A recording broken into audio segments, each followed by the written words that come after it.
ഭയങ്കര സന്തോഷത്തിലാണ്. കാരണം ഇന്ന് ടൂത്ത് ഫെയറി വരും എന്നാണ് ഞങ്ങള് വിചാരിക്കുന്നത്.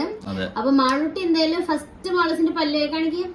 ഈ കണ്ട ഇവിടുത്തെ പല്ല് അടുത്തത് ഇളകുന്നുണ്ട്. ഇത് ഇവിടെ വന്ന് പല്ല് വന്ന് തുടങ്ങി.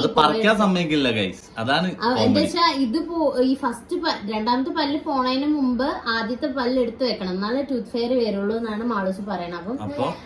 അപ്പൊ നമുക്ക് എന്തായാലും ഇന്നിപ്പോ പോയി ബ്രഷ് ഒക്കെ ചെയ്ത് പല്ല് തലയണേന്റെ അടിയിൽ കൊണ്ടുവന്ന് വെക്കാം. ബാക്കി എന്നാ നമുക്ക് കാണാം. ഇപ്പത്തെ കുട്ടികളൊക്കെ ഒരു കാര്യല്ലേ, പല്ല് തേക്കുന്നുണ്ട്. കഴുകുമ്പോ പോവരുതേ. അപ്പൊ ഇനിയുണ്ടല്ലോ, ഇത് ഇടക്കിടക്ക് തുറന്നു നോക്കാൻ പാടില്ല. തുറന്നു നോക്കിയാ പിന്നെ ടൂത്ത് ഫെയറി വരില്ല. അതെന്താ? ഓ അങ്ങനെ ടൂത്ത് ഫെയറിനൊന്നും കണ്ടാ മതിയായിരുന്നു അല്ലേ? കുഞ്ഞി ഏഞ്ചലിനെ പോലെ ഉണ്ടാവാ. നമുക്ക് ടൂത്ത് ഫെയറി വന്ന് നോക്കണ്ടേ? ഒന്ന് നോക്കിക്കോ.